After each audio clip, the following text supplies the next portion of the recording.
কয়েদি নম্বর ১৩২কে ফাঁসির সাজা দেওয়া হয়েছিল। যেদিন তার ফাঁসির দিন কাছে চলে এলো, সেদিন জল্লাদরা তাকে ফাঁসির মঞ্চে নিয়ে যাবার প্রস্তুতি নিতে শুরু করল। ঠিক সেই সময় জেলের ২২ বছরের সুন্দরী জেলার সাহিবা তার কাছে তার শেষ ইচ্ছা জানতে চান। কয়েদি যে ইচ্ছাটা জানায় তা শুনে গোটা জেলে সাড়া পড়ে যায়। সে বলে, জেলার সাহিবা, আমার শেষ ইচ্ছা হলো আমি আমার জীবনের শেষ রাতটা একজন কুমারী মেয়ের সঙ্গে কাটাতে চাই, যে স্বেচ্ছায় আমার সঙ্গে থাকবে, শুধু এক রাত, এটাই আমার শেষ ইচ্ছা। এই কথা শুনে সেখানে থাকা সব সিপাহী আর অফিসার অবাক হয়ে যায়। কেউ বুঝতেই পারছিল না এমন ইচ্ছা কিভাবে পূরণ করা সম্ভব। কয়েদি তখন বলে, যদি সম্ভব হয় তাহলে পুরো শহরে ঘোষণা করে দিন, কোনো মেয়ে কি আছে যে একজন মৃত্যুদণ্ডপ্রাপ্ত কয়েদির সাথে এক রাতের জন্য বিয়ে করতে রাজি? এই কথা শুনে সবাই হতভাগ হয়ে যায়। কিন্তু প্রশ্ন থেকেই যায়, আদৌ কি এই ইচ্ছা পূরণ হয়েছিল? সেই মেয়েটা কে ছিল, কোথা থেকে এসেছিল, আর সেই রাতে এমন কি ঘটেছিল যাতে সবার গা শিউড়ে উঠেছিল? আমার নাম জিনাত। আমি ৩৫ বছরের একজন মহিলা ইন্সপেক্টর। আমার পুরো জীবন কেটেছে পুলিশ স্টেশন, আদালত আর জেলের উঁচু দেওয়ালের ভেতর।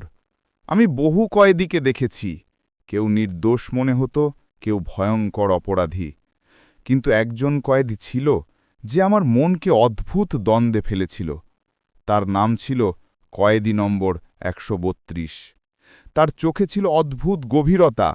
সে যেন সবসময় অন্য এক দুনিয়ায় ডুবে থাকত। সে পুরো খারাপও না, আবার পুরো নির্দোষও না। যখন আমি নতুন চাকরিতে যোগ দিয়েছিলাম, আমার বয়স ছিল মাত্র ২২। আমি তরুণ ছিলাম, জীবনের দৃষ্টিভঙ্গিও ছিল নতুন। যখনই আমি তাকে দেখতাম মনে হতো সে গভীর কিছু ভাবছে। তার মুখে অদ্ভুত শান্তি ছিল, কিন্তু চোখে ছিল গভীর দুঃখ। সবচেয়ে আশ্চর্যের কথা, তার বয়স তখন মাত্র ২১ বছর। সে তো এখনো জীবন ঠিকমতো দেখেনি, অথচ তাকে এই দুনিয়া ছেড়ে চলে যেতে হবে। সে খুব কম কথা বলত, যেন তার কাছে বলার মতো কোনো শব্দই নেই। একদিন খবর পেলাম ২ দিনের মধ্যে তাকে ফাঁসি দেওয়া হবে। তাকে পরিবারের সঙ্গে শেষবার দেখা করার অনুমতি দেওয়া হয়। এই খবর শুনে আমার বুক ধড়ফড় করতে লাগল। মনে হচ্ছে কোনো অশুভ কিছু ঘটতে যাচ্ছে। আমি জানতাম মৃত্যুদণ্ডপ্রাপ্ত সব কয়েদির কাছে শেষ ইচ্ছা জিজ্ঞেস করা হয়, এটাই তাদের জীবনের শেষ অধিকার। সেদিন তার আসল নাম জানা গেল শাহিদ। সে তার মায়ের সঙ্গে দেখা করছিল। তার মা তাকে জড়িয়ে ধরে কাঁদছিল আর বলছিল, বেটা, আমার বিশ্বাস আল্লাহ তোকে বাঁচাবেন। একজন মায়ের এমন বিশ্বাস দেখে আমি স্তব্ধ হয়ে গিয়েছিলাম। তারপর আমাকে আদেশ দেয়া হলো শাহিদের শেষ ইচ্ছা জিজ্ঞেস করতে। আমি ভাবছিলাম সে হয়তো বলবে পরিবারের সঙ্গে আরও কিছু সময় কাটাতে চায়, কিন্তু আমি জানতাম না সে আমাকে এমন কিছু বলবে যাতে আমার শরীর কেঁপে উঠবে। আমি তার কাছে গেলাম, প্রথমবার তার সঙ্গে কথা বললাম। আমি জিজ্ঞেস করলাম, শাহিদ, তোমার কোনো শেষ ইচ্ছা থাকলে বলো।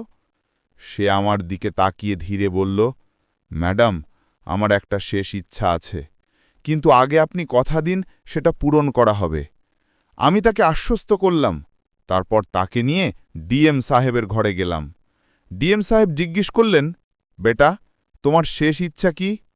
শাহিদ শান্তভাবে বলল, স্যার, আমি জীবনে একবার বিয়ে করতে চাই। আমি নিকাহ করতে চাই এবং আমার স্ত্রীর সঙ্গে এক রাত কাটাতে চাই। ঘরে শুনশান নীরবতা নেমে এলো। ডিএম সাহেব বললেন, বিয়ে তো করানো যায়, কিন্তু কে তোমাকে বিয়ে করবে যখন সবাই জানে কাল তোমাকে ফাঁসি দেওয়া হবে? কিন্তু শাহিদ দমলেন না। সে বলল, শহরে ঘোষণা করে দিন, একদিনের জন্য কেউ কি আমার বউ হতে রাজি? শেষ পর্যন্ত ঘোষণা করা হলো।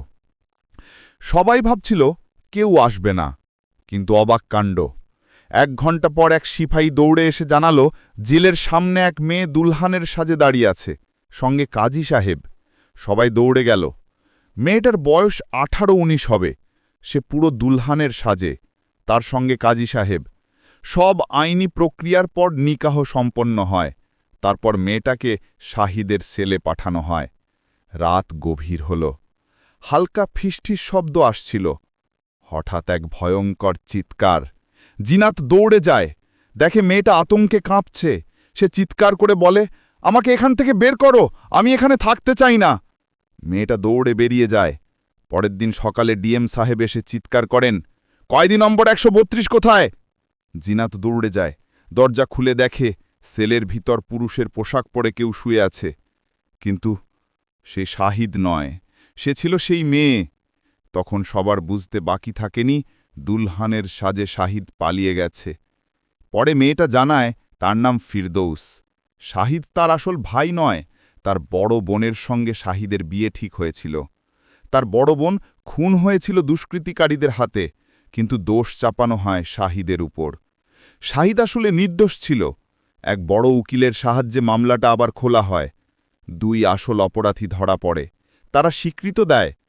শেষে আদালত রায় দেয়, শাহিদের ফাঁসির সাজা বাতিল করা হল, সে নির্দোষ। ফিরদৌস কেঁদে কেঁদে ভেঙে পড়ে। জিনাতের চোখেও জল চলে আসে।